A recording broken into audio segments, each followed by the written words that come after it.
Hello guys, welcome to India blockchain week. आज हमारे साथ यहाँ पे आज हैं Nikhil from Emurgo. So Nikhil, can you please introduce yourself? Sure. So first of all, thanks for having me. It's great to be here. The vibe at India Blockchain Week is really very, very impressive. My name is Nikhil Joshi. I am the COO of Emergo. Emergo is one of the founding entities of the Cardano blockchain, so one of the OGs. So Nikhil, a lot of people still want to learn where Cardano is, what happened, what is the history of Cardano till now. So if you can in brief explain us about Cardano's journey till now and what is going on in the ecosystem. Happy to do so. Cardano, in case you're unaware, was a third generation blockchain. The ICO happened in 2017.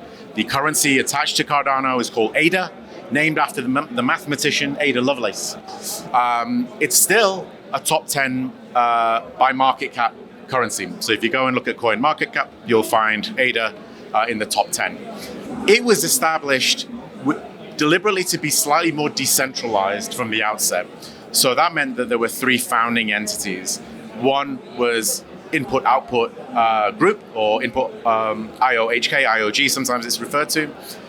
People will know Charles Hoskinson, so that's where he sits. Historically, that looks after the R&D side of the blockchain, the development of the blockchain. Then there's Cardano Foundation, which, like many foundations, is not for profit. It's based in Switzerland and typically does things that you would expect a foundation to do. They're very much engaged with regulators around the world and educating organizations, particularly enterprise, on the use cases of blockchain, not just on the let's speculate on crypto type of conversations that typically happen. And then there's ourselves, Emergo. So we are Singapore headquartered. We are roughly 80 people. And in the past, we were there to look after the more commercial aspects of the blockchain. With regards to what's happened over the last year in Cardano, a heck of a lot, I'd say, is the short answer to that. The ecosystem went through a significant change at the back end of last year, which now renders it extremely decentralized. The founding entities now just become one of many. So essentially, if you're an ADA holder, you get to vote on all sorts of decisions around what happens to the blockchain, how do we run the ecosystem more broadly, commercial aspects, marketing aspects. It's all up for grabs. And any ADA holder, can vote on those sorts of decisions. So it's extremely decentralized. A good example of that is that there was, for the first time ever, a on-chain process to secure budget out of Cardano's treasury. So this is not from any of the founding entities. This is Cardano's own treasury. So there was a process to ring fence 350 million ADA. Of that 350 million ADA, just under 300 was paid out for various proposals that spanned all sorts of things. So technical aspects of the blockchain, marketing initiatives, all sorts. And it was all on chain, voted for by ADA holders.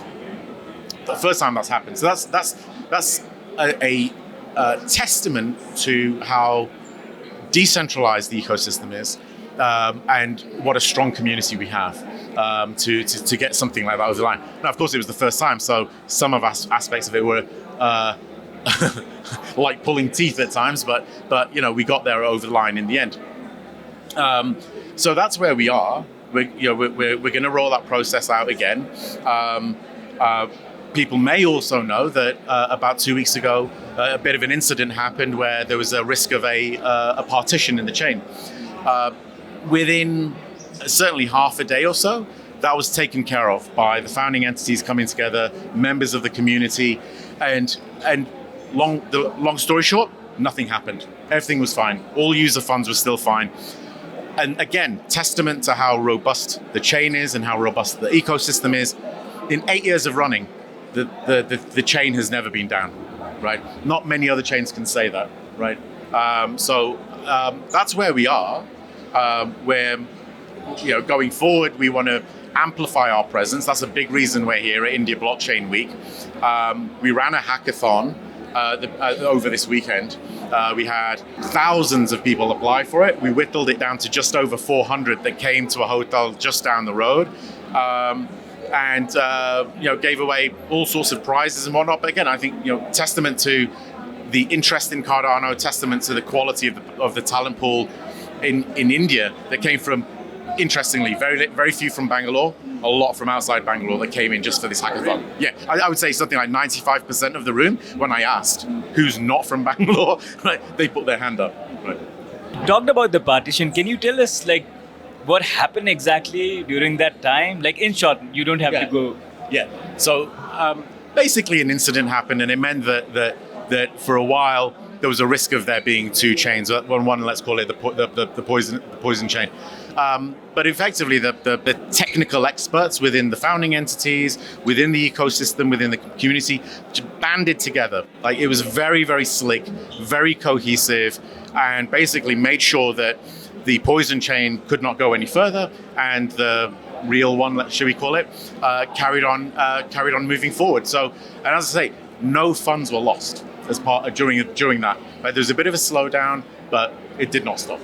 So, very impressive effort, and I think the headline for me is: sure, you'll always have something happening, be it deliberately or otherwise, trying to attack a chain or accidentally something happening to a chain. The thing to focus on is how quickly did it get secured. And I would say, it was 4 p.m. I think Singapore time that I first heard about it. By 5 a.m. the next morning, it's certainly been taken care of. Thanks for giving us a whole history in brief amount of time about ARA. It's been a long journey all this while. So now let's talk about Emurgo. What it defines, what is the product that you're building, if you can introduce Emurgo. Sure. So our aspiration is to really be a Web3 finance company. Okay. So there's many uses of blockchain, but where we really want to play is within the finance space, right? So when I say Web3 finance company, that means using blockchain as rails for assets to go back and forth.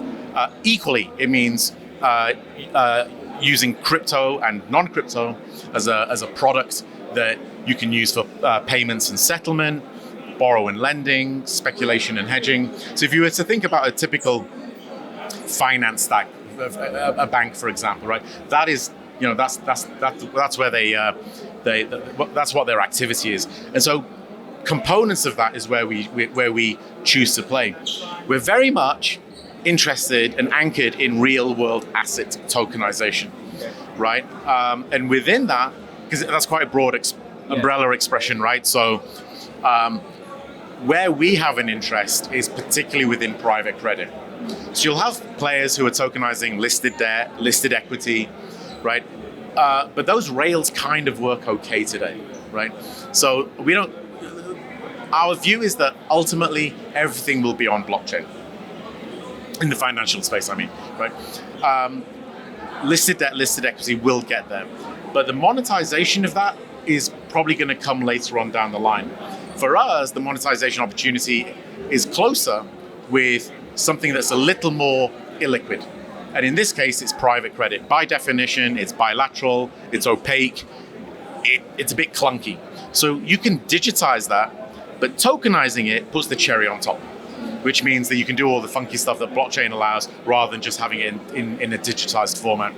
So Nikhil, one more question I had, if people want to understand about Emurgo, what should they look for and how can they contribute to the ecosystem? Also about the future of Cardano. Yeah, Cardano, yeah. Yeah, so let me start with Cardano. So one of the things that happened when we decentralized was there was another entity set up called Intersect. It's a members-based organization, and its role is to really help all the off-chain stuff that needs to happen on-chain, as well as all the on-chain that happens for all its governance. So you can go to intersectmbo.org and check it out. You can become a member. You can participate in the Cardano community. Its X page is intersectmbo. And so that's a way to get more involved with all things Cardano. That's a great place to start. Those guys are really good at engaging community. For Emurgo, there's our own site, which is emergo.io. You can follow me on X, which is NO3of3J. Not an easy, yeah. Yeah, not the easiest one to roll off the tongue. Usual socials. Emergo is there, so you can find us there. So please come and chat, and we're happy to talk. So now we have come to the end where we have some fun game for you. Okay. So let's do it. So here we have a wall of confessions. So any confession that you have, you want to make, you can make it here, like greatest crypto advice, most Dululu crypto decision, or what's the dumbest coin you have bought?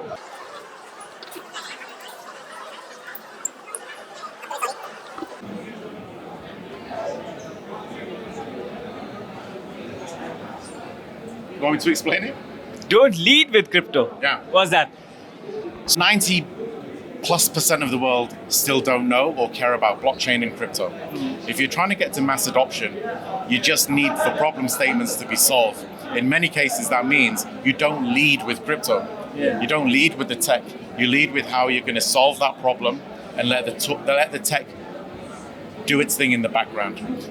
Too often, we as an industry lead with the technology, we lead with the blockchain, we lead with the crypto, and for the average layman on the street or the person who's going to buy this product, should we say, their eyes glaze over. They don't get it. And so if we're looking to get to mass adoption, don't lead with crypto. Perfect. Awesome. It was a pleasure to have you on the channel. Thank you for having me. Thank you.